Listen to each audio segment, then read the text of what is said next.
The idea for Angling Uploaded, this podcast, is I really want it to be something where it's guys just talking fishing. Like maybe you'd see in a gas station or like a gas station / bait shop where guys are just talking fishing. And this is going to be a perfect example of that today. Jason Rylander is a guy that's just eaten up with fishing. We have a lot in common.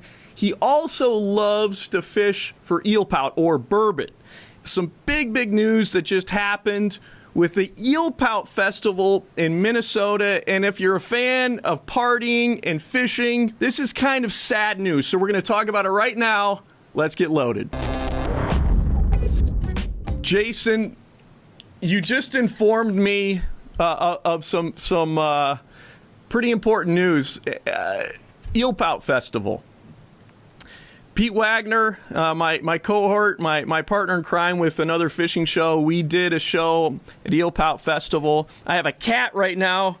Be careful, I got a cat right now just walking all over the place. So if you hear something, it's a killer cat on the loose. We have a juvenile cat, almost a feral cat, walking around right now. So, but you informed me that Eelpout Festival, I'm not going to say anymore. Tell me what has happened. Eelpout Festival is this amazing festival. It's a coming together of a massive party on the ice. It's a massive party on the ice, and what's happened, dude?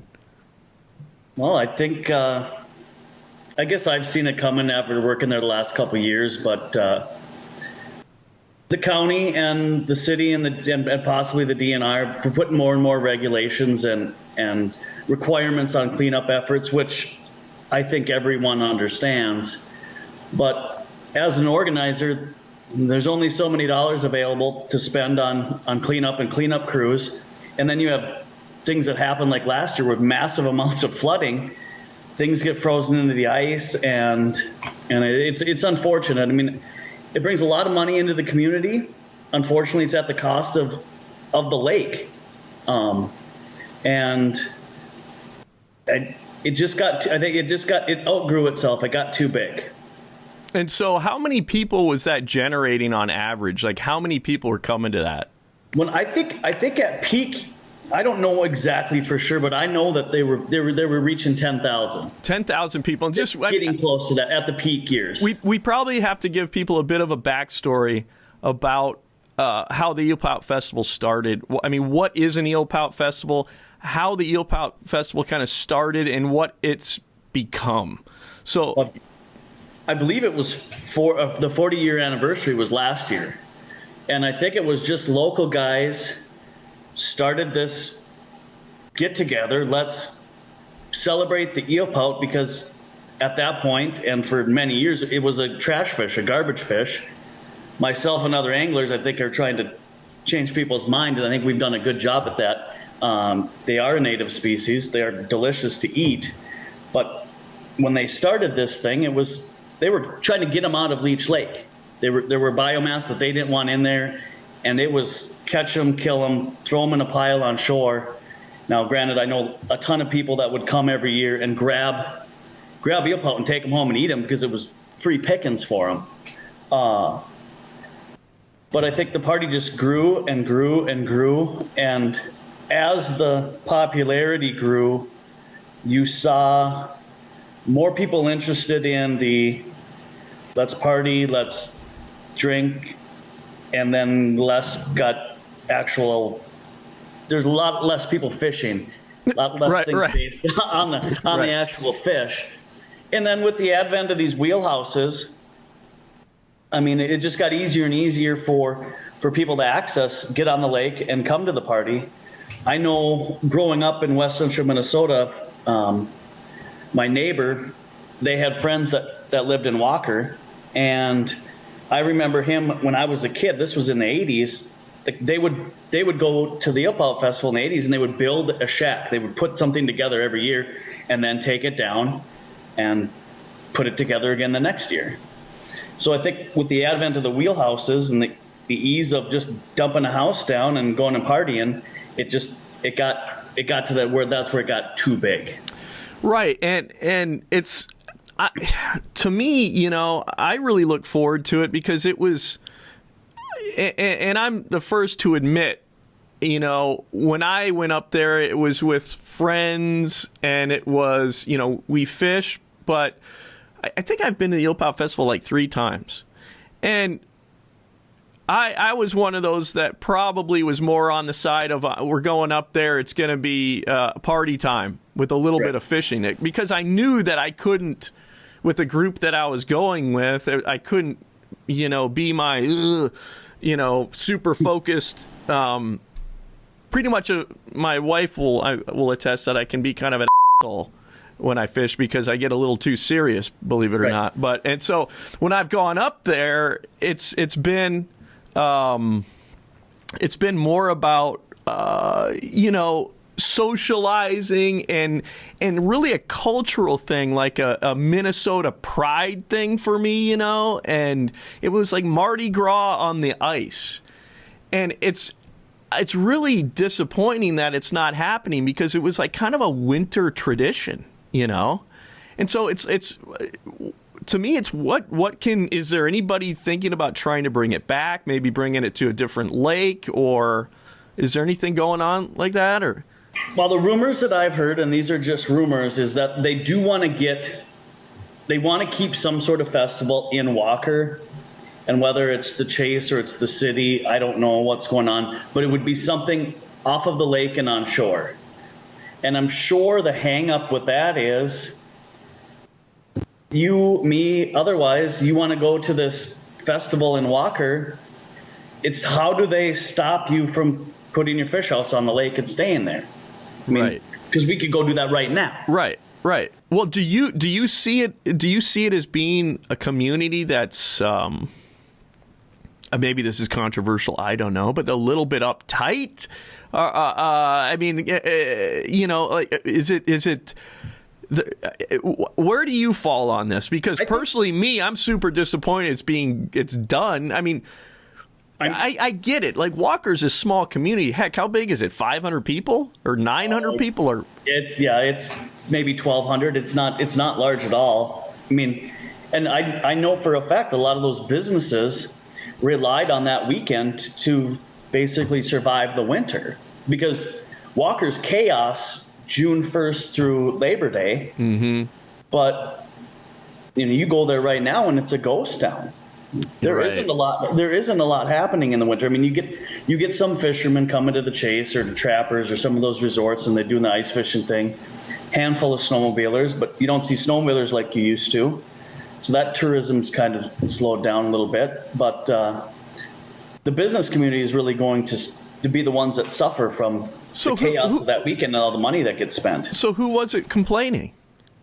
Well, I think, I'm up in Bemidji, so I'm not real connected with Walker, but I think just from my seeing it and being there and working and then seeing the things that are in the paper or talking to residents down there, I think it was a real divide. I think a lot of the residents got it. Like, this brings a lot of money in our community and this is good for the community. It's unfortunate that it's kind of turned into, I've heard the term Wee Fest on ice, where it's just, a drunken party. And it was, but it wasn't. I mean, I sat there for 7 years and watched the people, and it was great people watching. I mean, you know what? I make the argument, dude. It kind of stinks to me as something that there's a group, and a lot of times that, you can have a vocal minority that can wield a lot of power, and then everybody, the most of the people, like I said, I love going, and this is the first I've heard of it, it's been canceled. So, I mean, I didn't even know that was in the works, that they were even thinking about doing it. So to me, it kind of smells of just a small group of individuals, that they don't like to party, man. They don't like. I mean, I get it, man. I mean, I understand to a certain extent. I'm sure it's homeowners on the lake. It's all that going on, but at the same time, to me, it's just really disappointing, because it was a part of like Minnesota culture, winter culture. I like what you said. It was a Minnesota winter tradition. right? It was, you say Walker, Minnesota, people outside of the community, outside the state, the first thing they probably think of is the Eelpout Festival.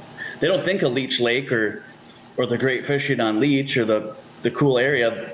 They're synonymous with the Eelpout Festival. Right. And I mean, that was world renowned. I interviewed once when I was doing the weigh-in with some YouTuber from California.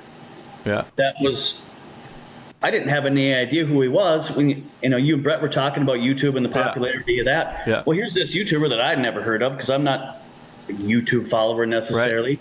Well, you're lucky. You're lucky. It'll consume you, man.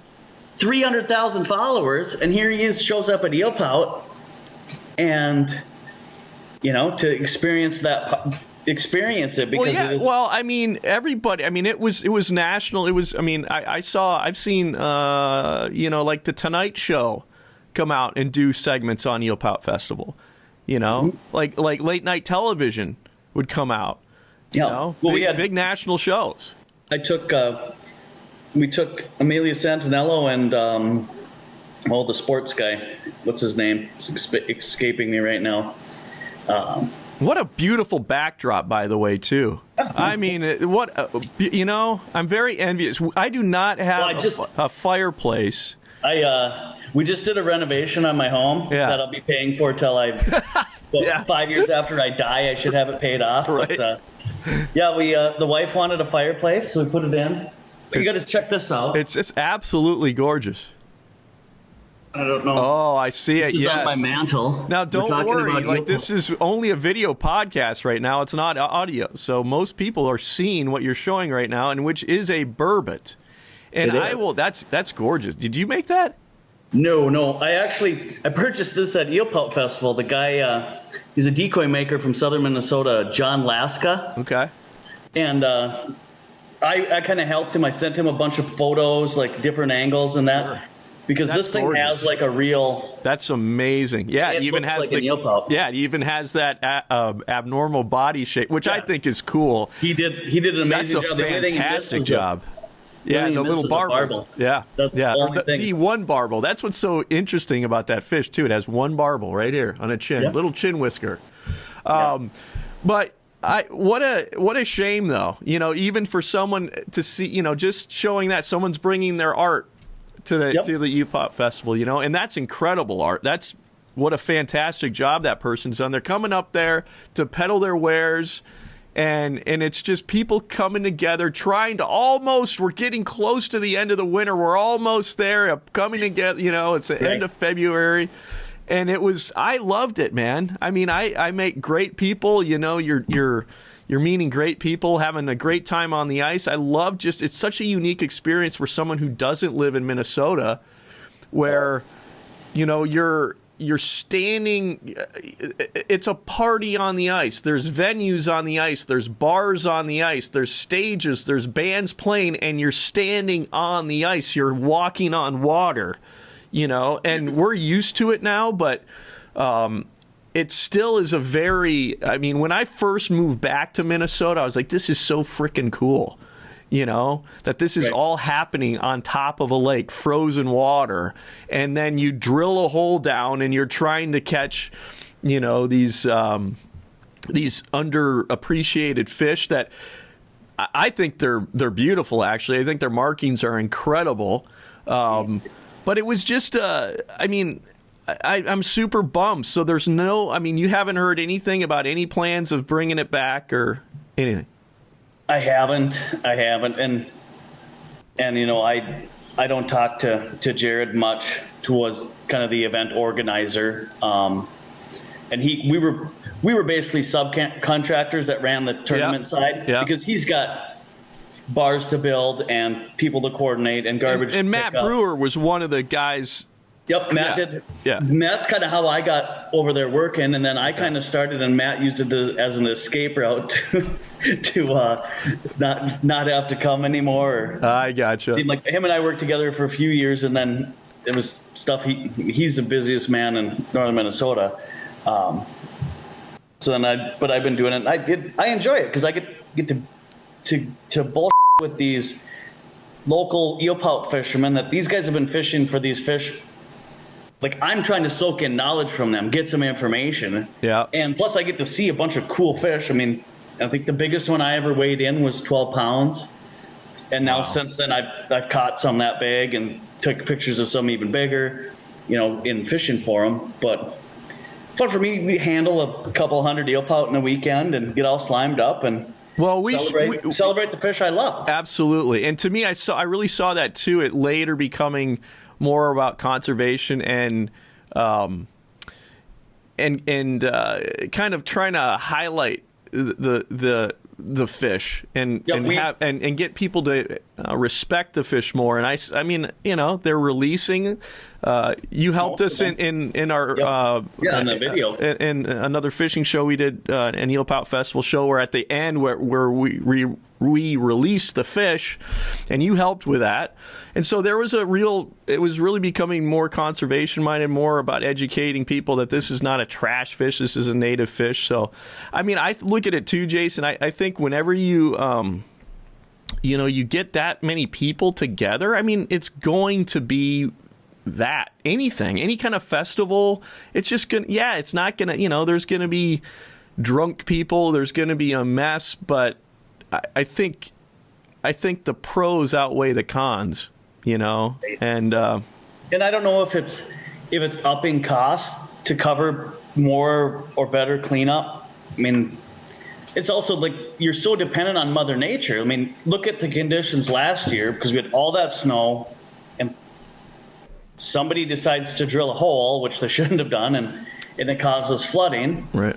And we're already starting this winter off tough, where it's, would there be enough ice? Is there going to be flooding conditions again? Right. You're so much at Mother Nature's. Right. Well, let's hope some enterprising individual comes along, and I hope they find a solution and bring back some sort of aspect of it. What a bummer, dude. I'd sure love to weigh in more eelpout again. What's that? Yeah. I said, yeah. You're one of these guys. I think you, and I think most fishermen are like this. They just love fish. The fish themselves, and just an eelpout in particular are such an interesting fish. Oh, and it's one thing that's interesting is as I've fished them locally here, and you talked about the colorations and the patterns on them. Guys would come weigh in fish, and I'd be like, "Oh, you got this on this lake," and I would get like, "What are you talking about?" Yeah, I'm like, "Well, but that coloration isn't a Leech Lake coloration. I know what that fish. Where that fish are you accusing Pete and I of something right now? No, not at all. Not at all. And I think a vast majority of those fish weren't coming from. Well, I'm going to break it to you, okay? This is the first time ever saying it right here. Going to come completely out here with it. Yeah, the eelpout that we caught weren't caught from Leech Lake. But if you look at the rules, okay, and we made sure that we looked at the rules, that it didn't necessarily, there was nothing that necessarily really said that you couldn't catch eelpout in another location. So, we got some intel, because here's the reality. There wasn't any way in hell that Pete and I were going to be able to catch an eelpout out of Leech Lake. And we barely did it out of this other lake we went to. But we got very good intel from Matt Brewer.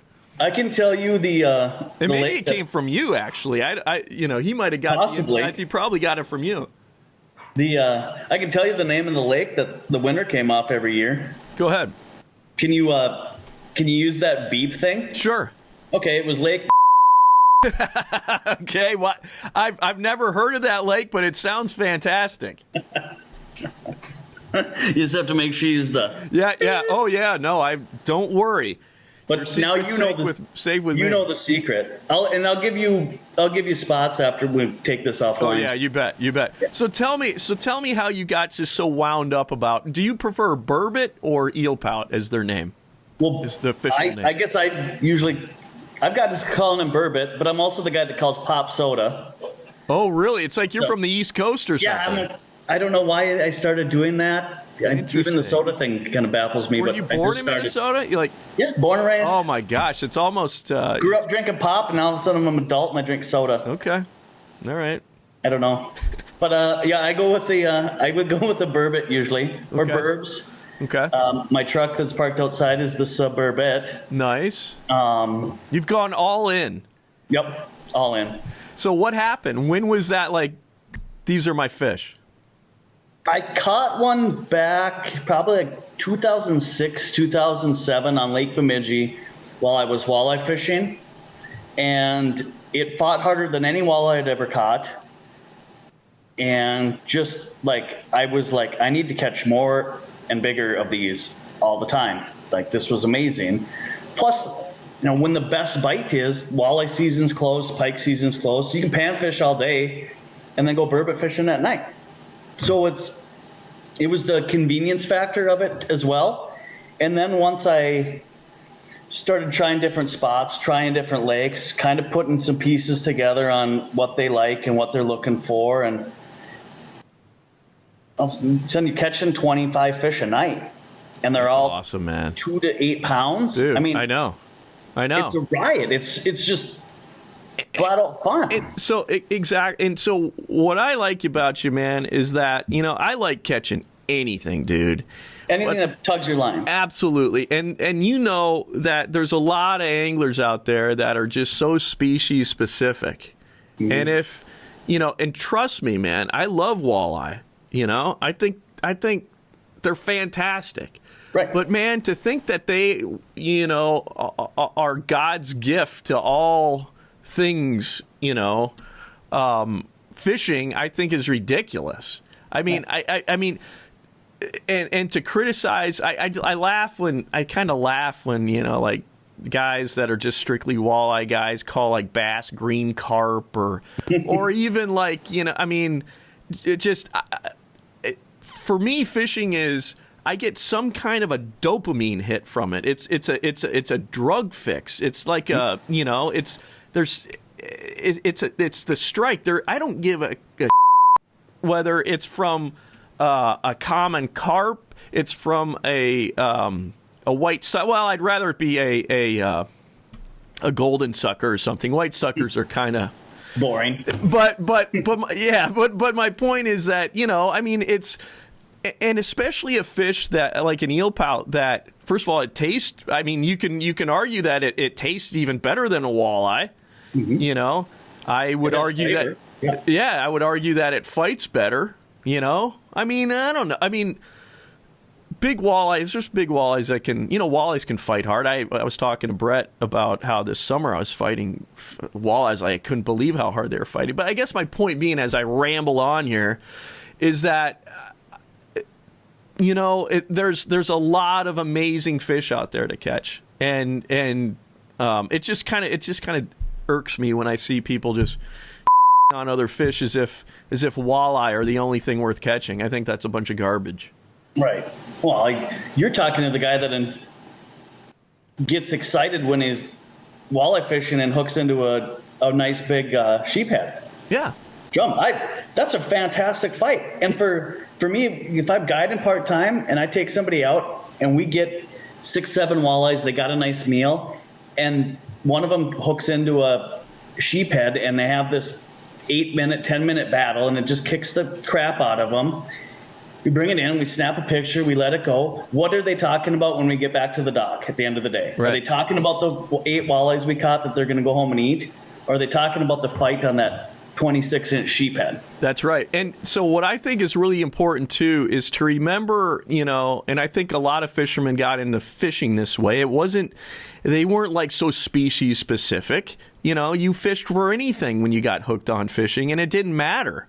I got several pictures of fishing on the Mississippi River as a kid in like around Lake City, where I mean, I'm taking pictures with sheephead or freshwater drum, right. And I was as proud to catch that as I was a largemouth bass or a walleye. That's what it's all about. It's, I mean, if anybody really targeted those species, they'd find probably that they could be just as hard to catch sometimes as the wiliest walleye. you know? So I just, that's one of the things that just kind of irks me. Well, yeah, and there's that. Well, and you talk about hooking into carp, like, okay, catching an 8-inch sunfish is fun because it's going to taste delicious and whatever. But in Minnesota, like, I don't know how, this is one thing I would like to do, and I need to get it figured out, is like get back home where I grew up in that Fergus Falls, Alexandria area. Oh my gosh, what an area, by the way. Yeah, and there's 30-pound carp in all those lakes. Oh, yeah. Why I never learned how to carp fish when I was a kid, because I could have done it right off my grandma's dock, I'm sure of it. Right. Instead, I'm casting out my worm, trying to catch sunfish or bass, like you said. But what an unbelievable, I think, untapped resource. Nobody's carp fishing in Minnesota. Well, it totally is. And the thing, too, is you can fly fish for them. They can take nymphs, you know? Yeah. And, I mean, you can make it more sporting if you know. Right. I could buy a vest. Yes. You know what? That's a business opportunity right there. But, I mean, you dial it in, make it look totally, professional. You have a whole line. Well, they already do it, I guess, in England. Yeah. But you just need to bring it here. We need to start propagandizing people, fishermen here, that carp are this is the new game fish. The new eelpout. Carp are the new eelpout. New eelpout. Get a vest. Get a vest. Get a carp fly rod. vest. Get some. What are some other fly terms that I don't know about? Tippet. Put a nice heavy tippet have a on tippet. for the carp. Yeah. Did you say a heavy tippet? I don't. Is that a term? I don't know. I have no idea. But carp are a prime example. I mean, and you see right there, it's completely cultural. You go to England, and that's all anybody wants to catch. It seems like. Right. You come here, and it's like throw them on the bank. You know, and it's as if throwing them on the bank is going to have any impact on the population, and it just cracks me up. You're really doing a service to the game fish populations by throwing that one carp on the bank there, pal. Right. You know, you're just making it so I'm going to step on it when I'm walking the bank. Yeah. You know, but it all comes down to the tug on the line. The last couple of years I've gotten into, I know I heard you talk about this before too, was growing up catching creek chubs. I go out and catch creek chubs, keep them, throw them in my bait cooler, then go to the lake and catch walleyes with the creek chubs that I just caught. Right. Like, how cool is that? Very cool. Yeah, it's very cool. Yeah. No, I mean, and that's the thing, man. It's like growing up too. I mean, there was nothing. I mean, what I loved catching were bullheads and green sunfish. You know, brown bullheads, yellow bullheads, green sunfish. Those species got me hooked into fishing. So when I see someone like yourself that has a love of this underappreciated, that's a nice term to put it. Maybe people consider it a burbot a trash fish. When you have an appreciate, it just kind of warms my heart, because sometimes I'm like, you see, and I think it's getting better. I really do think it's getting better, but there used to be more of like just these fish put on pedestals, the largemouth bass, the walleye, you know, and here there's so many. It's also just too. I mean, it's just interesting to catch different fish, you know. I mean, well, I think part of the reason I also got into it then too was I researched as much as I could. Like, I'm reading, like, I found this scientific journal and I didn't understand half of it because. Yeah, so tell me when that happened for you. Like, what was the trigger, and then how old were you, and like what was it like that eelpout? It's like this. I was probably 28, 27, 28, about the time my eldest son was born. A little bit before that, so I would have been about 27 when I just was like, this is cool. This is what I want to chase, and I started fishing them on Lake Bemidji, and I just started expanding. I talked to the bait shop thing. Go in, talk to guys in the bait shop, these old timers, and be like, hey, where did you used to catch eelpout? Did you ever catch any on Turtle River Lake? Did you ever catch any on Black Duck, Gull, Big Turtle, Julia? These are all local lakes right around 8 miles, 10 miles from my house. And they said, we used to catch them all the time over here and over there. And I would go check out these spots, check out these areas. I'd spend a week on a lake, and it would sometimes I caught one fish in 5 outings. But how else do you learn than to go out and fish? Yep. So it was a lot of time spent on my own or convincing a buddy to come with, like, hey, let's go do this. And you had to have the right buddies, because more times than not we struck out. Yeah. But you have to enjoy the hunt. Yes. It's the hunt. It's not the catching. And it's the exploration too, isn't it? It's so huge. Absolutely. And now I could go catch as many eelpout as I want. Maybe not any given day. I mean, it's still fishing, but I still like to go try new lakes, figure the new lake out, figure the fish out there. What are they doing? Where are they spawning? How can I catch them? And just kind of check that lake off my list. I've done it. Yeah.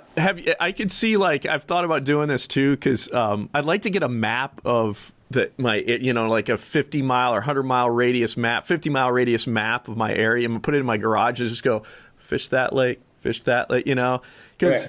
I mean, we're so blessed in Minnesota to have, as fishermen. I don't know of another I mean, it's debatable, of course. I have such Minnesota pride that I'm completely biased, but I think we're so blessed to have so many opportunities, in the state, places to fish. But back to eelpout and searching for where they live. So I live, near the cities here, the Twin Cities, Minneapolis, St. Paul, and I fished a little river near me, and it's got walleyes in it, Mm-hmm. It's got some smallmouth in it, and it's got really great channel catfishing. But I was fishing for channel catfish. I was in my kayak, positioned above the snag, upstream of the snag, just fishing cut bait. And dude, one day, I'm doing that, and I reel in an eelpout. I'm not even kidding you. I couldn't, in a river, way down here. And so, and I know that's where you're limited. If you want to catch an eelpout, south of Mille Lacs, I think it's all river stuff. And I think those river eelpout act completely different than lake eelpout. Lake Superior eelpout act different than other lake eelpout. It's pretty incredible, and I guarantee you there's hardly any information about the eelpout or eelpout population on that river you fish. Well, that's what I was shocked. It was like I caught a Yeti or something. Yeah, unicorn. Seriously, unicorn or what?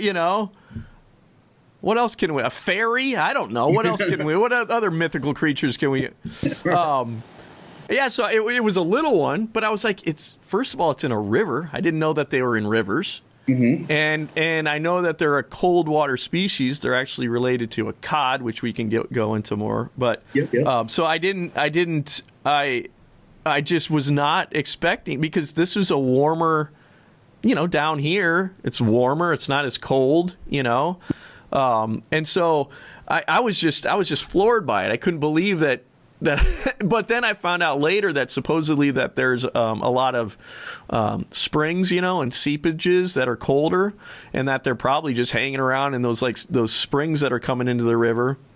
Yeah, in those warmer months. So basically, go into kind of the behavior of eelpout, like where they where they hang out, where they like to live, different times of the year. Obviously, it's the winter now. Like, what are you looking? This is winter's the best time to catch them. Would you say, or? Yeah, I try to catch one every month of the year, one summer, because summertime is usually the trickiest part. And I didn't catch one July, and I didn't catch one August because I never did ever get out. For the most part, they're nocturnal, so most of my catching is done at night. The best day bite I found is typically you've got about a 10-day window during the spawn where they're pretty damn active during the day, and you can catch a fish then. But for the most part, it's all after dark. If I'm ambitious, I'll start fishing them in November, right before freeze up, and I'll just go look for humps, sharp breaks, deep water access. Typically, they like to eat crayfish in most of the lakes I'm fishing for. So I'm looking for where are the crayfish. then eelpout should come. And a lot of times it kind of coincides with walleye spots. That's why walleye anglers catch them a lot, I think. The walleye anglers will sit there, fish till about dark, catch that first eelpout. I'm going to get out of here because God bless our walleye, right? And so that's like a lot of times I'm always, this looks like a pretty decent like walleye spot. A lot of times they kind of go hand in hand. Right. For a walleye angler, you can look at a map and kind of go, okay, there's this, and I typically I like harder bottoms than I like mud. Okay, a transition there, like yep. a harder bottom mud. Yep, and then definitely rocks because there's usually typically more bait crayfish in with rocks. Rocks areas usually hold them, but you also I'm always looking for something adjacent to the deepest water in the lake. Okay, because that's where they're gonna summer. Yeah, is that's my theory anyway. Is that in the summer they're just going to deeper water, and they kind of do opposite of a bass in the winter. Where they're not super active in the summer, and my understanding and the research I've done is when the water gets cold and their body temp then gets colder, that their liver is producing an enzyme that kind of gets them activated. Okay. And so that's what makes them this cold water species, where they get more active in the cold water and turn into, come ice up, they're a top predator in the lake. Is there another predator that actually flips like that, where they're inactive? They're inactive in the warmer months and active in the cold months. I mean, aside like lake trout is right. That's one thing that they like cold water. I mean, any of those salmonoid species, I suppose. Right. You could kind of talk about, but like you touched on, eelpout or burbot are they're a member of the cod family. They're the only freshwater member of the cod family, and that's one, why they're delicious, and two, like you touched on, they like that colder water. Yeah, it's really interesting because it's so reversed of what you're used to do. You're like, the winter, you kind of everything's. Walleye are pretty. They're pretty active. I mean, not. But they definitely now as we go into January and the first part of February, those walleye aren't. Yeah.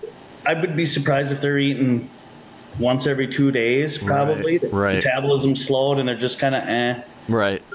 Yeah, but burbot are they're on fire. Yeah. They're eating anything and everything you throw in front of them. That's one other thing that's fun about catching them is I don't have to sit there and finesse jig this thing. I'm just pounding bottom. You're BSing with a buddy, grab me a beer and whatever. You don't have to stare at the Vex and one's coming in. And some nights, you have to dance them a little bit or do certain things, but for the most part, they're pretty dang aggressive. Right, and you're so before we get into kind of how to catch them, how far are you in the summer? How deep do you think they go in the summer as opposed to the winter? Oh, I think they're in. Well, that's going to be lake dependent because I got lakes around here that don't even get 40 feet deep that have eelpout in them. But I would assume that they're just going to the deepest hole in the summer. They're in the holes in the summer. Yep, they're going to deep water. I think one thing that's really cool is my buddy. Not going to say his name or how he got it, but he acquired some smaller eelpout and he had them in his live well, or not his live well, but his fish tank at home. Whether or not that's legal or not, I don't know, but it was really cool. I won't tell anybody. So we'd go to feed him, and he had in his aquarium a fake log. Yeah. Hollowed out log. Yeah. That eelpout, the one eelpout never left that log. It lived in that log. It would pop its head out like an eel. Yep.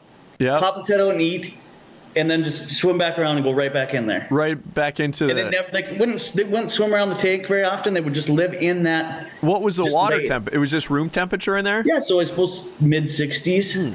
I wonder if you brought that down, that water temp, if that fish get more active. Yeah, and swim around and be out. Yeah. And I've heard other guys talk about this, like scuba divers or guys snorkeling or whatever, but they'd oftentimes see eelpout like bury themselves in the mud or in holes or in some sort of structure. And I'm sure like that's probably what they do a lot in the river. And I don't know if that's just what they do. And then I think that's how they spend most of their summer. I know there was one piece of research I read where in 4 days this eelpout hadn't left a 4-foot circle. Wow. And that in was the summertime. Summer month thing. Wow. So they're not. Makes sense. They're not doing a heck of a lot. Yeah, that makes a lot of sense. Why I don't think you see a bunch of incidental catches in July is, those eelpout might be eating, but it's probably 1 o'clock in the morning and 45 feet of water. Right. Now, how many people are jigging a glow jig at 45 feet? Right. Yeah. At 1 o'clock in the morning. For sure. So what's interesting is that behavior reminds me a lot of catfish. I've seen channel cats. I got certified for scuba diving, and I got certified. I got open water certification. I haven't been scuba diving since, which is really ridiculous. But when I got open water certified, I was living down in Oklahoma at the time. We had to get open water certified in Beaver Lake, which is super clear, Yeah. And I went down about like 25 feet, and I'm just like, it's super great though, man. Like, if you've never scuba dived and you're a fisherman, I do recommend like just getting certified and then doing the open water experience. It's because it's really, really cool. It's almost like you're spacewalking, but in the underwater world, and you can adjust your buoyancy to, it's like flying kind of, but then as a fisherman, there's a totally different element to it too, where you're seeing all the fish you like to catch around you and how they're behaving. But as I was swimming around, diving around, I saw a catfish in a root wad. It wasn't a root wad. It was a tree that they had cut when they were, making the reservoir. They cut most of the trees down, but it was still, standing. Part of the tree was still standing. The root system was in the ground still, and there was a catfish right in the middle of the root system. A channel cat right in the middle of the root system, looking right out. And it was in the middle of the day, but he was right in there. Well, that's how. Isn't that what those crazy people down south that noodle? Yeah, but those are flatheads. This was a channel. I suspect that most catfish species or maybe that. Whatever, but yeah. That's a whole other topic. Noodling. Yeah.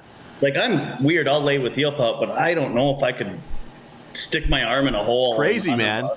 And they can, I guess some people will do it for channel cats too. Channel cats have a heck of a lot more power in their jaws, whereas flatheads, they're using their jaws more of like just like a largemouth would, just engulf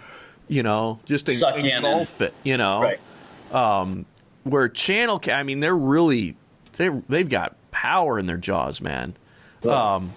But so with eelpout, when I fish for them, we're using these god-awful, ugly-looking spoons. There's nothing special about them, but they're super glowed out, man. You know, and that's the...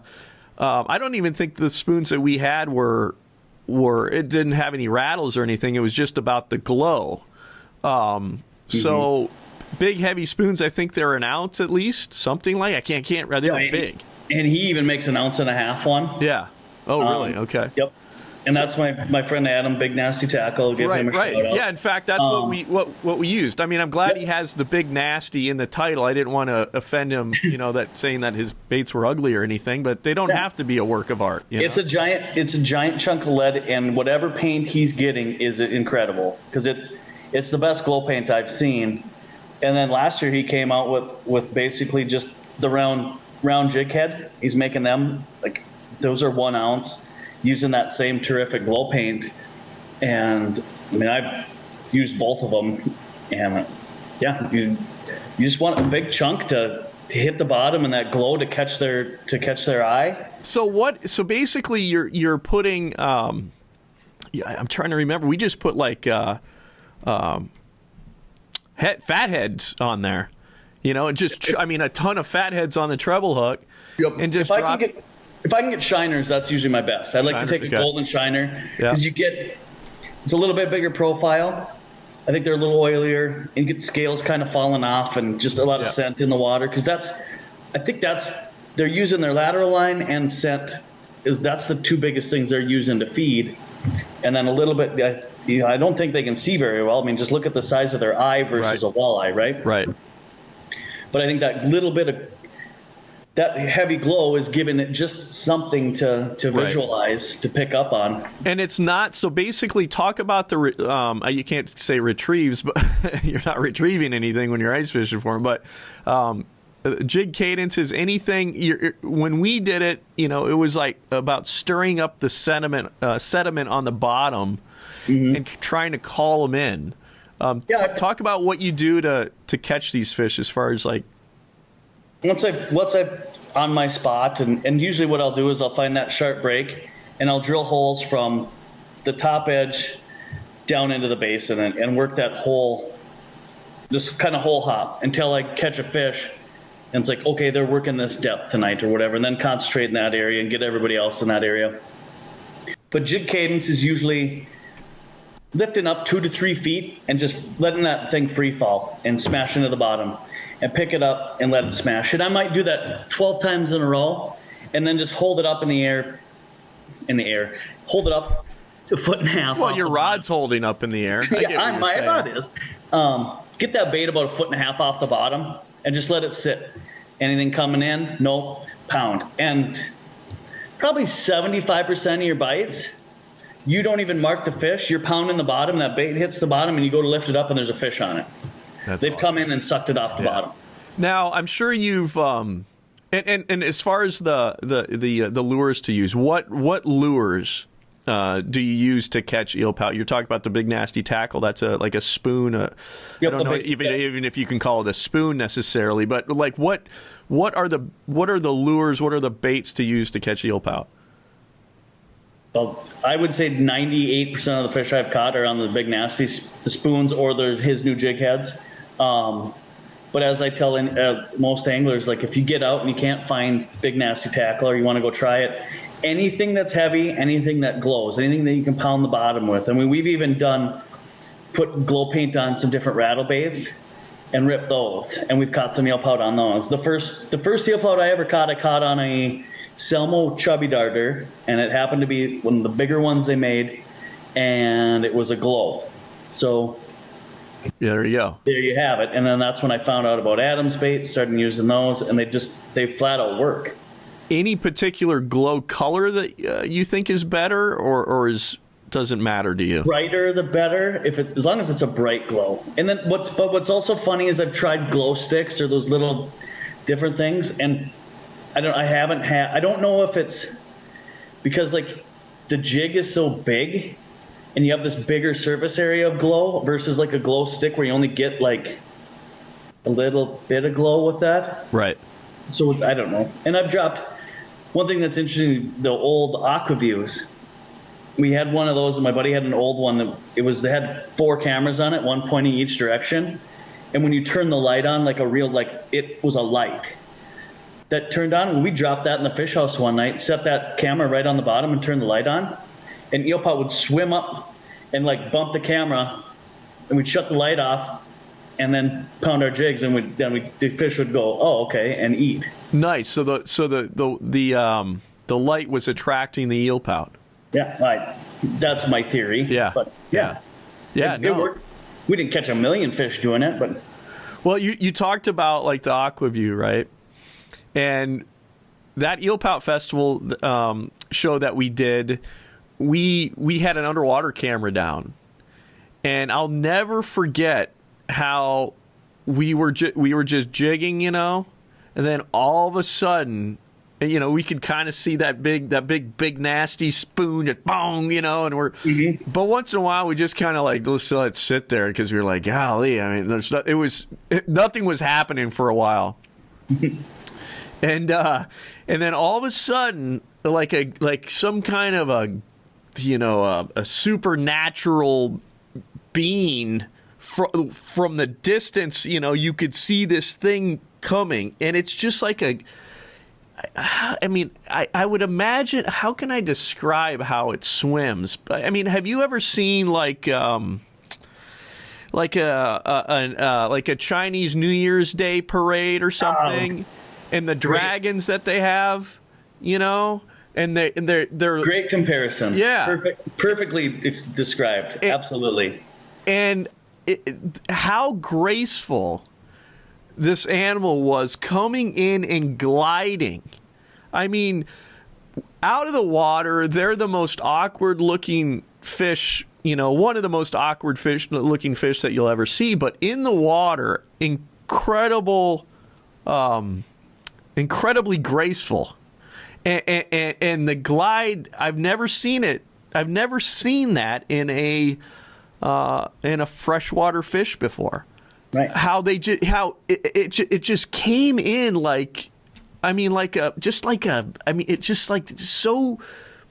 such finesse and grace, and I'm like, whoa, and it was so cool, and it comes in and it just just eats it, and all those experiences as a fisherman, that's what unites us together. We all get it, dude. Mm-hmm. It's all, and then it's on, and then it's just like complete chaos. But you're right. They're one of my favorite fish to watch swim in the water, because there's so much happening with that big tail.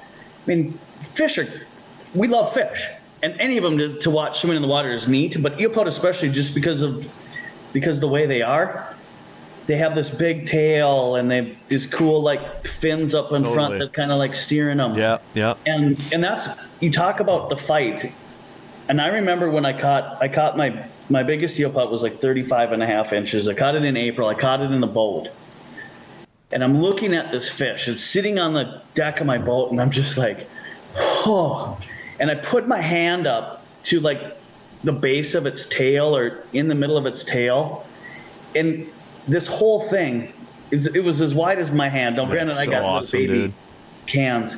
But when they're swimming and you're fighting them, they have a massive amount of water they can push with that tail. And that's why you get that amazing fight. Yeah, that's a great point. I find that, you're talking about that big tail fin, that caudal fin, if we want to be really technical and nerdy, that caudal fin. Science stuff, yeah. The smallmouth that I catch on the Mississippi River, I've noticed that they've got a big tail fin, caudal fin, as opposed to a smallmouth that you'll catch in a lake. It's definitely different. It's probably needed for swimming in the current. It's got to be. That's the only thing I can figure. That they've, it's adapted or evolved a little bit different, in these rivers that they don't. You look at a smallmouth. It's super easy to do. Look at a smallmouth caught from Mille Lacs. Look at its tail fin, and then look at one caught just down the road in the Mississippi River.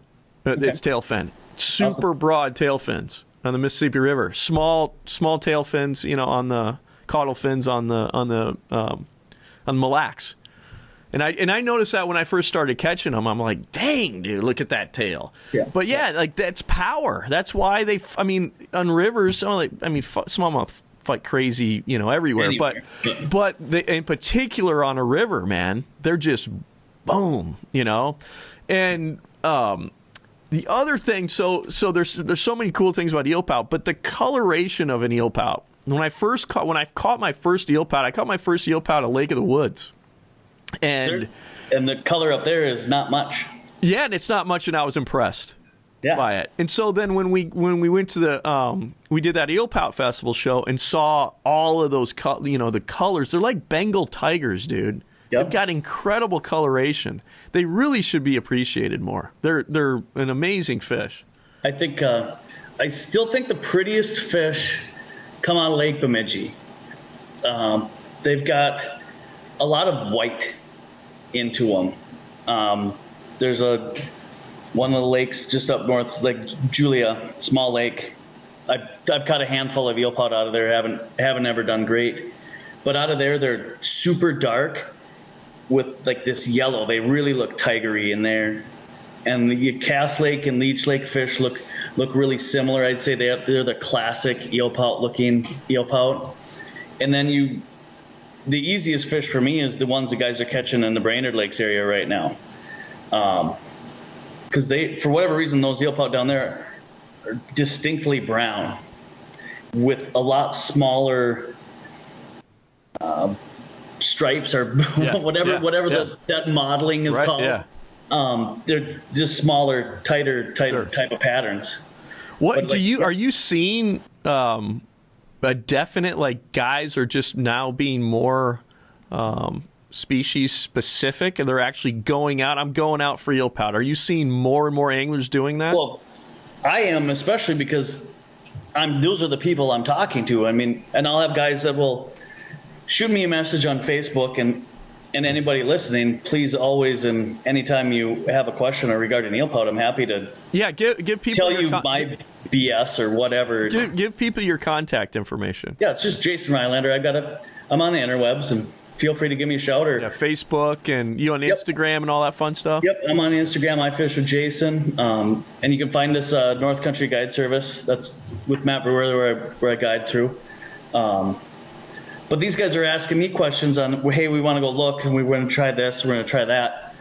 Well, I give them my advice, and then I use it as research. I follow up with these people like, hey, did you catch any fish last night? Or a lot of times they'll either message me like, well, that sucked, or hey, check this out, and here's the burbs we caught. So I'm talking to those because what I really find is they act so differently in different bodies of water. Like my buddies that are fishing them down in Brainerd are fishing them way shallower than if I went down there, I'd have been fishing way deeper. But when I go down, I hook up with them, and they're like, no, this is where they're at. And then you catch fish, and I'm like, okay, I believe you. But if I went down there on my own, I would have started in way deeper water. Yeah. And it's just, it seems like those fish are related to weed lines more than they are to a specific depth or anything like that. And it's super interesting. And when you're kind of pioneering this stuff. That's what I was going to ask you. So are you, this reminds me a lot of like, well, it's not a great analogy, but like when ice fishing really started, like all the technology happening with ice fishing with houses and Dave Gens and, and it wasn't, ice fishing wasn't as big as it is now, and you had guys really, so you guys, this is more about a specific fish that you guys are pioneering things, but, what I was going to ask you is do you feel like as far as, people starting to really appreciate this fish, do you find that it's happening more in Minnesota than other places? Is this kind of where the epicenter? Or, I mean, are there people in Canada fishing for eelpout, or they're targeting eelpout specifically? Or So I belong to almost every eelpout or burbot group on Facebook I can find. One in particular, this seems to be pretty active. Minnesota, Michigan, Wisconsin, like northern Wisconsin, this Great Lakes region. And then 100% Alberta, Canada is a popular. There must be a lot of lakes, northern Alberta, Saskatchewan, and then they did like the Yukon. And then these guys, it's super interesting because they're fishing them on these rivers up in the Yukon, and the guy's showing like how he catches them, and it's like that's really cool, man. It's amazing because it's a totally different bait than I would ever think of. But they're also fishing current, and probably catching. A lot of times they're catching theirs in open water all the time. Right. We're probably not ice fishing them. Interesting. So it's fun to see that kind of stuff and chat with some of those folks. Right. Adam now is shipping lures to Europe. He's shipped to like Finland and Sweden now. And Adam's with Big Nasty. Adam's the Big Nasty Tackle. The baits have taken off because they have some sort of, if it's burbot, the same thing that we've got here, but they have a similar species there that Isn't they that catch, crazy, which man? is incredible. It's so interesting that there's like, you can see that the continents were connected because you look at one point, you look at a northern pike over like in Ireland, and it's like, it looks like a northern pike. Well, a little bit different. You look at a zander and like, well, that looks like a walleye. It's just a big, gnarlier walleye, Right. And so you're telling me there's burbot over there too, huh? Yeah, there's something. Now I haven't done a pile of research on it, but I know he's shipping lures over there for some reason. Wow, dude. I mean, why wouldn't there be? Right. Yeah. I mean, lakes over there, and you talk about the same thing, and Pangea, and all that's what it is. That's what it was. I mean, that's why that you look at, I don't know what they call them there, but they got something that looks like a yellow perch over there, but it's just even bigger. Right. You know, they have a lot bigger, but I think they have a lot less opportunities, a lot less lakes. Yes, I think so I don't too. think population densities are high, but they have some incredible fish. Yeah, for sure. So Maybe what's that? We should make a episode over there. Should we do another fishing show? I'll talk to Pete. Can I tag along? Yeah, absolutely. Of course, you're the expert. You're coming along. You're darn right, man. We're gonna make this like a National Geographic special. You're gonna be our hired scientist to come along on the trip, and we're just gonna do like sound bites of you, interview sound bites where you just give nuggets of burbot information throughout, spine takes throughout the show. Perfect. Just to, here's another info bit from Jason about, burbot. But loada. Yeah. And so, I would love to do that. I'd love to go to Europe. And I mean, there's all kinds of, there's whales, catfish, and crazy stuff going on there. I think about winning the lottery and how nobody would ever see me again because I would just be on a nonstop, never-ending fishing trip. So, you were talking, we've been talking about like the traits and the coloring of eelpout, and I'm looking at myself here on my little fancy app on my phone. I got a camera here that's recording, and I can control it on my phone. And I have a shirt that I'm wearing an eelpout hat, very important, which looks terrific. Yeah, I got this from Eelpout Festival. But I'm also wearing a shirt that kind of has the colorations of an eelpout a bit. I mean, maybe. I don't know. I mean, whatever.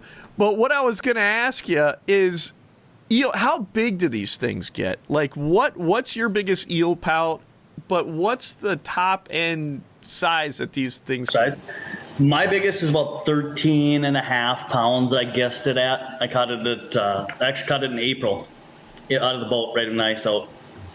The biggest that I've personally seen and weighed and took pictures of and touched and got mad at the guy because I was jealous was 15 pounds, and that was caught last year on a trip up to northern Manitoba.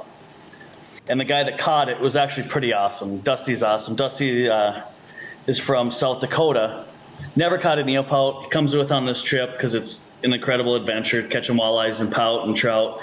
And he's the one who catches, like, he's asking me, he's coming over like, so, okay, how do you do it? Like, what should I do? What's the method? And I kind of show him like, well, this is what I'm doing. Try this. And then, the next day or whatever it was, he's the one that bangs this 15 pounder, just giant. That's awesome, dude. I also got to hold the previous Minnesota state record was held by my friend Aaron Guthrie. And I think his was like 19.6. Wow. Came off of Lake of the Woods. And actually, he brought that fish back to Bemidji. I got to hold it. I've got a picture of me holding it. And that thing looked like a catfish. It didn't look like an eelpout. And that was... And its eyes were this far apart. That was Lake Bemidji, you said? Well, he brought it back to Bemidji. He caught it on Lake of the Woods. Lake of the Woods, okay. And just this year, I've already seen a couple of pictures of fish that guys have sent me coming off Lake of the Woods that are 16, 17, 18-pound range. I've seen a couple. Wow. And then the world record was caught by those Conrad brothers, those twins in Saskatchewan, on some river. And the world record's, I think their record is 25 pounds. 25 pounds. That's the world record. The world record eelpout is a 25-pounder. So what's the world record? Walleye is 22, 23? Yeah, something like that. So they're bigger than, you could say they get bigger than walleye. Well, the state record walleye is 17, and the state record eelpout's just shy of 20. And I guarantee you that in the next handful of years, somebody's going to catch a 20-pounder, probably out of Lake of the Woods. Because they're more and more people are targeting them. I think people are trying to catch them. You got more people staying overnight on Lake of the Woods, and you have more and more people that are appreciating them, and instead of just throwing them on the ice to let them freeze and let the eagles or the dogs or the yotes eat them, they're letting them go. They understand that this isn't a fish I should just throw it on the ice just to throw it on the ice. That mentality drives me bonkers, dude. Like, I live on a little lake, and I remember first coming out on the lake during, winter one time. I was just taking pictures of, like, ice houses and just getting out on the lake, driving around on the lake, and there was a bowfin that someone had caught and just frozen on the lake. Bowfin is like a 1,000,000-year-old fish. It's a living fossil, and someone's like, oh, it's not a walleye. Throw it on the lake like an asshole. Complete and utter asshole. I've had them come up and burp at you when you're in the spear house. Yeah. Because they swim right on the ice, stick their head up the hole, and then away they go. Yeah. They're a cool fish. They're not burbot, but they're cool. So, it's 2020, man. It's a new year. It's a new decade. What are kind of some of your goals for 2020? So what's your biggest eelpout you have right now? 13 and a half. 13 and a half. What, do you have any New Year's resolutions, or you're trying to break that 13 and a half pounder? No, I want a 20 pounder. You want a 20? So I want a 20. So where can you catch? Where is the best place to catch a 20 pounder? Is it Lake of the Woods? Is that where's the premier? Closest spot for me to go after, to realistically go catch that 20 pounder right now, is Lake of the Woods. Any particular area of Lake of the Woods without giving too much information away? I've got some ideas on that South Basin where guys have kind of given me some tips on some spawning spots. But if you're going to catch that 20 pounder, it's going to happen in February. In my fishing experience with those, with the bigger eelpout, it seems like those females they're not eating during the spawn as much. Like the males will hit anything, but the females, it seems like they kind of get in, do their business, and get out. So like the prime time to catch a big female is the month of February. Okay. For locally, know, because when I went to northern Manitoba last year, the last 2 years, and fished them up there. I mean, and I think Brian's got probably some 20 pounder possibilities up there. I mean, we had one at 13, almost 14 pounds the year before, and then a 15 pounder last year. So I think there's potentially a 20 pounder there. But we're fishing those in April, and they're spawning then. But that's how far north we were. Right. I think I've met a guy that lived on Rainy Lake, and he'd done a pile of research, and that was his goal was to catch the state record. Jim Miggins was his name, and he had calendars, years of fish catching reports and sizes and pictures. And sounds like an absolute nut. Oh, love him it. And I hit it off quite well. And I think the Rainy Lakes, he was catching 17, 18 pounders, but could never break that size mark. So we've got those lakes just north of us that have some serious potential. And I mean, I think you go to the Canadian wilderness and there's nobody's fishing for eelpout. Well, exactly. And that's the thing too, I was going to say, is that's the great thing too, when you have a love for a fish that's underappreciated, is that it's like there's very little pressure, and like the world's your oyster. It's like, it's like there's so many opportunities and so many places to explore. I mean, for all you know, there could be a lake I don't know, I guess it's possible, not very far from you, that you haven't hit yet, that just might be a gem. Yeah, absolutely. And that's the fun thing about just fishing in general, is the exploration and the hunt, the hunt, man, and the what if, and then and I know you've experienced this probably several times, but finding that lake, and it's like you've opened a door to heaven, And it's like no one else really gets it too. Like, the people that don't fish, you're like, you don't understand what I got going on in my life, man. I got this, I got this door to heaven right over here I can go to now. I mean, I know that sounds a little nuts to maybe someone who doesn't fish, but I think people that fish understand that. It's like, it just is, I'm so, not to go off on a tangent here, but I'm so glad that I was able to find fishing that it's just been such an important part of just like being happy in my life, because there's some things, dude, that drive me, like you're talking about before we started recording here, we were talking about politics a little bit, and unfortunately I'm one of these guys that pays a little bit too much attention to that stuff, probably. And so for me, fishing is a way just like I gotta turn that off, man, and get out and just find my little piece of heaven. and whether it's a particular fish that you fall in love with and finding new, it can be all kinds of things in the fishing world that just trip your trigger, and it's just fun to be able to talk with like-minded souls that get that understand that feeling and that have that passion in their life. Absolutely. Yeah. And the older I get, the less I find myself caring about the catching. I mean, I like catching fish, because who doesn't? But it's like you talked about the hunt. It's the hunt and the satisfaction of, okay, I found them. And then I'll just, okay, I found that spot. Now where should I go? I know. What's the next spot I should find? What's the next lake I should try? What's next? And like I'm fortunate, just like you, to live around all kinds of lakes, and so many of them the majority of them I haven't fished, and I'm just like, God, it's one of the great things about fishing is the unknown. Yeah. What about that lake over there? That could be the lake. But it's also what I love about fishing too is it's the unknown of the lake, but it's also the unknown of like just what's in the water. Like do you know what I mean? Like you don't. I've thought about this all the time. You go out fishing and you're on Lake X, and you catch a 31.5-inch, 12-pound walleye, and you're like, this is an amazing fish. Take your pictures, you keep it to mount, you let it go, you do whatever you're going to do with that giant fish. Then you sit there and you start thinking, did I just catch the biggest walleye in that lake? Or is there a bigger one? Right. Like, wouldn't it be fun to like have that, you catch the fish and there's a tag on it. It's like, you caught the third biggest fish in the lake. Right. Oh crap, there's two bigger ones. Yeah, exactly. Oh, it's there's always a bigger fish. There's always a bigger fish, absolutely. And that it's the unknown, and it's just it's the quest, And so much of it. And then it's the culture of fishing. That's what my backdrop here, it's not completed yet, but this backdrop, I want it to be just full of crap.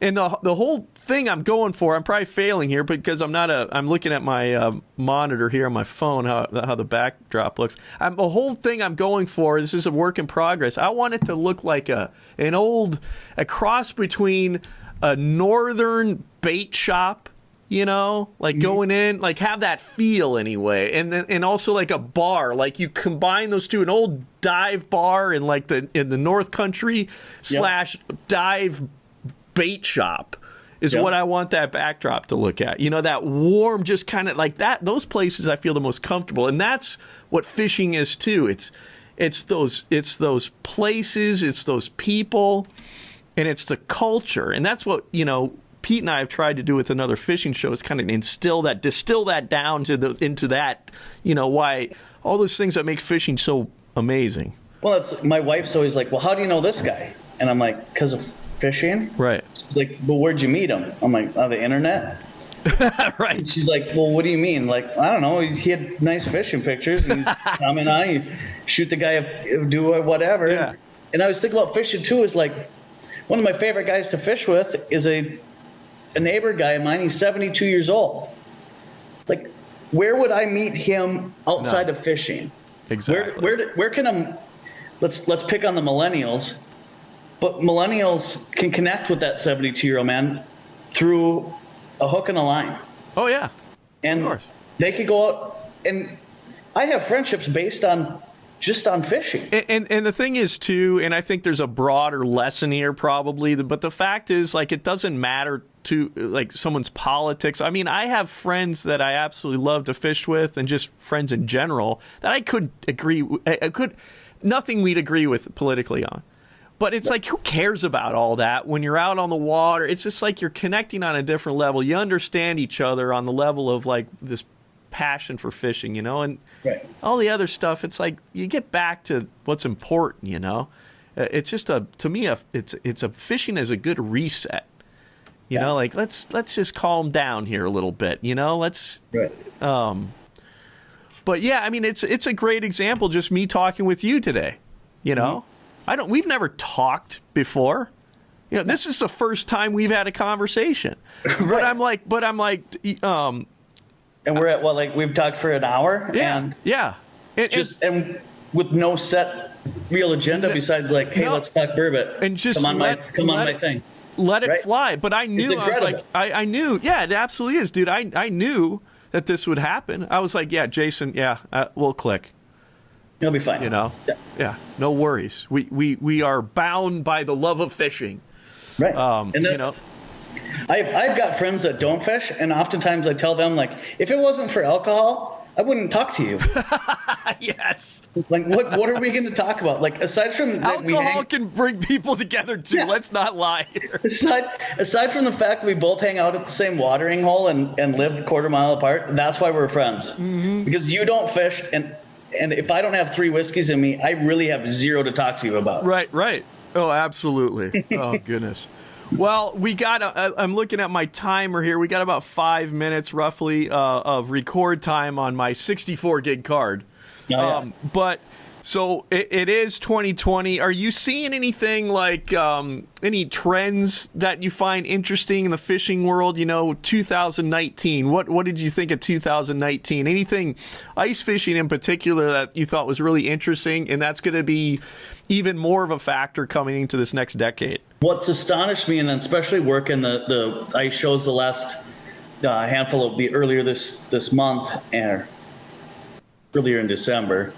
The big thing I've noticed the last couple of years is the new trends in electronics. And I don't know what people do for jobs, but these new electronics are amazing, but they're also expensive. Totally. But how many I saw walk out the door at the St. Paul show and the Fargo show and doing in-stores at Reed's, for example, how many of these units are going out the door and how they're going to change fishing.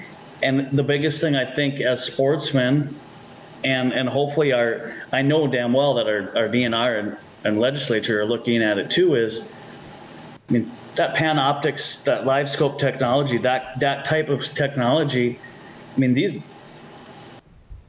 we could decimate crappie populations very, very quickly. I mean, that's particularly. I got to thinking that too. You know, the lake that I live on, boy, in the winter, man, it's a small lake, and in the winter they get tight, they get grouped up, as you know. You know, in the winter, boy, a population can really get hammered. Yeah. So and now you drill one hole and you can see 200 feet and be like, oh, they're right over there. Instead of drilling 100 holes, you're drilling 4. Yeah, it's controversial. I don't know where. I don't know where. Awesome technology and use it, but I think you have to respect the resource. And I hope anglers and sportsmen are. I know my clique, the people I hang with, nobody's abusing resources. More fish are getting let go than they're ever going in a frying pan. Yeah, I think that's critical, man. I think if we're going to have that technology, you know, which I think overall I'm good with, I think. But with the caveat of there's got to be a real respect to the resource, and I've said this before, but it does kind of bother me when I see these pictures, and it's just like it's a thing, particularly in ice fishing, where show all the fish you've caught just laid out in front of you on the ice. Yeah, I've never been a huge fan of the catch and kill photo op things. Right. I mean, so to me, if it's a big group and you do a Lake of the Woods thing or a Red Lake, those lakes that's what those fish are there for. It's a catch, eat, kill mentality. That's what the DNR is maintaining that lake. That's how they're regulating it. That's one thing. But yeah, you talk about these small lakes where it's like, I got 4 limits of crappies 4 nights in a row. Right. Well, the other thing, too, you know, it's like, gosh, guys, you know, if you let more of them go, they have a better chance of getting bigger. Yeah. You know, I mean, for a lot, it's like, God, just relax here a little bit. I mean, I'd like to catch some bigger fish, you know. Right, I'm not a fish scientist, but that makes sense to me. Yeah. Well, dude, get bigger. We should probably wrap it up here. I've got officially 2 minutes 1 minute and 57 seconds left. But yeah, you gotta come up with a really cool outro. No, it's not really going to be that great of an outro. It's going to be, well, first of all, tell people again how they can find you, promote whatever you'd like right now. Yeah, just find me on Facebook. I'm Jason Rylander, Bemidji, Minnesota. Instagram, I Fished with Jason is my handle there, and you could, if you want a guide trip or talk to Matt or I about Bemidji area fishing, find us on at North Country Guide Service, Facebook, we got a website, all that stuff. And if anybody has, I'm an open book when it comes to the burbs and local fishing, because I want people to catch fish. So I'll spill the beans on what I'm hearing, and if you want a guide trip, if I can't hook you up, I'll hook you up with some of the other great guys that I work with up here, and we'll get you on some fish. All right, brother. I've really enjoyed talking with you, man. And one of the great things about this podcast is I'm meeting new people that I really want to fish with, and you are definitely in that category. So let's try to fish together. I'd love to come up and fish some eelpout with you, some burbot with you. So Let's make that happen. Want to thank you guys for watching this video podcast or listening to the audio podcast. And if you enjoy what we're doing here at Angling Uploaded, please consider subscribing. It is the best way to support us. Thanks, guys.